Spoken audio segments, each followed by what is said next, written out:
Olá, alunos do sétimo ano, tudo bem com vocês? Estamos aí, mais uma semana com os planos de estudos tutorados de Minas Gerais, os PETs. Esse é o PET volume 4, essa semana 3 do sétimo ano de 2021. Não se esqueça de se inscrever no canal, dar like nesse vídeo, curtir, comentar e também compartilhar com os colegas de vocês. Agora pegue seu caderno e vamos juntos fazer as atividades dessa semana. Pessoal, essa semana a gente vai falar aí, um pouco mais da sociedade açucareira. Primeiro falar aí sobre um livro, do Gilberto Freire, Casagrande e Senzala. O período colonial brasileiro foi marcado por uma estrutura econômica e social dominada pelo patriarcado, desenvolvido nos engenhos de açúcar, que eram os locais de onde o principal produto de exportação saía. Além de ser um local de trabalho e produção, era também onde muitas relações sociais importantes ocorriam. Gilberto Freire, em seu livro Casagrande e Senzala, discute como as relações sociais nesses ambientes se perpetuaram até os dias atuais. Então, a sociedade açucareira vai ser uma sociedade extremamente machista, uma sociedade que a gente chama aí de sociedade patriarcal, uma sociedade em que as funções principais estão ligadas ao homem, em que o homem é o centro aí dessa sociedade.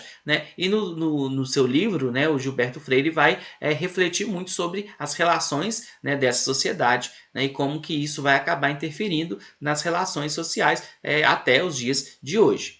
Bom, vamos falar um pouco do engenho. O engenho era o nome dado a qualquer latifúndio que cultivava a cana-de-açúcar e que produzia essa especiaria para ser enviada ao exterior. Essas enormes fazendas ficavam distantes dos centros urbanos, pois a maioria do terreno era usado para a plantação. Nesses locais o trabalho era feito por escravizados africanos que viviam anos sob os castigos dos senhores de engenho. Então a gente já viu isso, as diferentes partes do engenho. A gente viu que o engenho é toda essa estrutura que era feita para se produzir o açúcar. Então essa fazenda, ela era toda ela, fazia parte, o engenho. Bom, as partes do engenho, vamos lá. Além da plantação da cana-de-açúcar, monocultura, a gente viu que é uma característica lá da plantation, a produção de um produto só. Então, a plantação de cana faz parte do engenho. Os engenhos também tinham um local de transformação da cana em garapa, a moenda. Então, um local aí onde a cana era triturada, era espremida, era moída, chamava aí de moenda.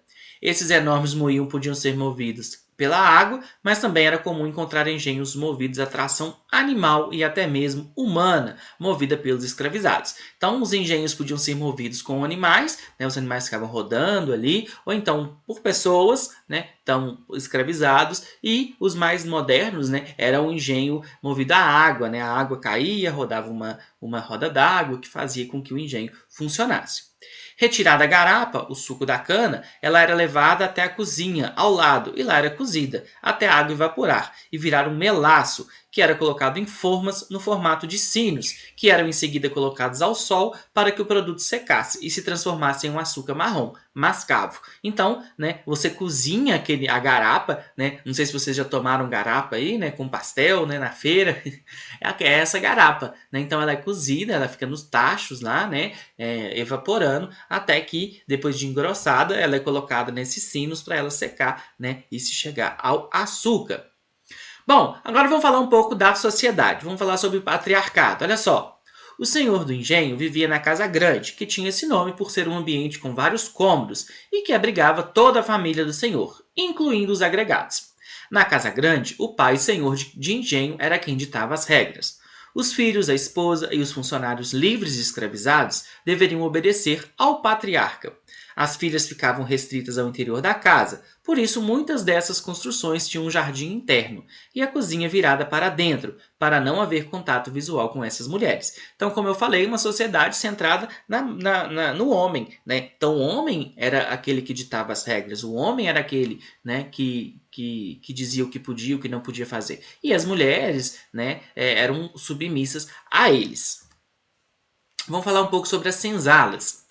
Elas ficavam próximas à casa grande, onde os escravizados dormiam. Eram ambientes apertados e feitos de adobe, paredes construídas numa mistura de terra, água, palhas e fibras naturais. Eram locais escuros e sem janelas, o que dificultava a fuga dos escravizados. Havia também uma capela que a família do senhor de engenho e os trabalhadores livres frequentavam. As missas podiam ocorrer quando o padre ia até o local, pois ficavam distantes das cidades. Então, né, nessa estrutura do engenho, a gente vai ter a senzala, que é o local onde ficavam, né, os escravizados. É um local normalmente frio, úmido, né, o teto é mais rebaixado, só tem uma entrada que também é a saída, né? Isso tudo para quê? Para se evitar as fugas, né, para que eles não pudessem, né, se organizar para fugir, né? Então eles tinham que ficar abaixados, eles só tinham um lugar para sair, esse tipo de coisa. O texto fala também da capela, que era um ponto importante, né, do engenho, porque era ali que aconteciam muitas das relações sociais, né? A grande diversão, vamos dizer assim, né, o grande acontecimento deles era ir à igreja, era ir à missa, né? E ali encontrar pessoas, né? Então, às vezes no engenho, quando você tinha uma missa, iam os trabalhadores de até as proximidades, não só do próprio engenho. Falar sobre as mulheres. As mulheres escravizadas também eram maltratadas, faziam muitas vezes trabalhos domésticos na casa grande, além de cuidar dos filhos das senhoras. Era comum que elas, inclusive, amamentassem os filhos da senhora, pois acreditava-se que o leite da mulher negra tinha mais nutrientes que o da mulher branca. Mas para isso, ela era obrigada a deixar seus filhos sem assistência e até sem comida, para que os filhos da senhora tivessem toda a atenção. Além disso, elas eram abusadas pelos senhores e tinham filhos deles, que eram considerados também escravizados, já que quando nasciam, recebiam a condição da mãe. Então, é importante a gente lembrar, né, dessas relações, que são relações de violência. Né? Essas mulheres que amamentavam, né, os filhos das patroas, né, vamos dizer assim, das suas donas, né? Muitas vezes é romantizado, né, a figura da ama de leite, né, ela cuidava dos filhos dos senhores, né, mas na verdade não é assim. Muitas vezes ela tinha que deixar o próprio filho, muitas vezes o filho, né, não podia ser amamentado também. Então, assim, é uma violência bem grande e é uma situação muito complicada. Além disso, né, as relações de violência sexual, muitas dessas mulheres eram estupradas, né, e tinham filhos dos senhores que eram escravizados. Né, os senhores não se importavam muito com isso, não. Voltando a falar do patriarcado, olha só. Mesmo nos dias de hoje, podemos ver reflexos dessa relação de abusos e desigualdade social que marcou os engenhos. O preconceito racial no Brasil é fruto desse período, em que os negros ficavam submissos aos senhores dos engenhos e faziam trabalhos pesados, enquanto a família do senhor não precisava trabalhar. A condição das mulheres em relação aos homens também é reflexo dessa sociedade patriarcal. Então, existem, né, reflexos que chegam até hoje, não só da sociedade do engenho, mas da sociedade colonial em si, né? Porque a gente vai ter também na sociedade, né, mineradora, né, uma distinção e assim por diante. Bom, pessoal, agora vamos às atividades aí. Vamos lá. Na número 1, explica o que é um engenho. Trouxe um trecho do PET, olha só. Engenho era o nome dado a qualquer latifúndio que cultivava a cana-de-açúcar e que produzia essa especiaria para ser enviada para o exterior. Então, uma explicação bem breve aí do que é o engenho, né? Eu retirei do próprio PET. 2. Podemos dizer que a estrutura social dos engenhos permanece na sociedade brasileira atual? Justifique. Essa pergunta é meio direcionada, né, ao próprio texto do PET. Por quê? Podemos dizer que a estrutura social dos engenhos permanece? Ela permanece em alguns aspectos. Né? A gente não pode dizer que ela permanece 100%. Mas eu trouxe um trecho do PET, né, para responder essa pergunta aí. Olha só. Mesmo nos dias de hoje, podemos ver reflexos dessa relação de abuso e desigualdade social que marcaram os engenhos. O preconceito racial no Brasil é fruto desse período em que os negros ficavam submissos aos senhores de engenho e faziam trabalhos pesados, enquanto a família do senhor não precisava trabalhar. A condição das mulheres em relação aos homens também é reflexo dessa sociedade patriarcal. Então é esse trecho aí que essa pergunta se refere. Né? Então vocês podem dar uma resumida aí, né? Mas vocês podem responder que esses reflexos continuam, né? Tanto no racismo quanto na condição da mulher. Na número 3, explique como era a vida dos escravizados nos engenhos. Mais uma vez, né? Hoje eu trouxe vários trechos do PET para vocês. A vida dos escravizados nos engenhos era bastante penosa, pois trabalhavam muitas horas por dia e tinham uma alimentação precária. Então essa é uma boa resposta, né, explicando a condição, e o PET ainda completa.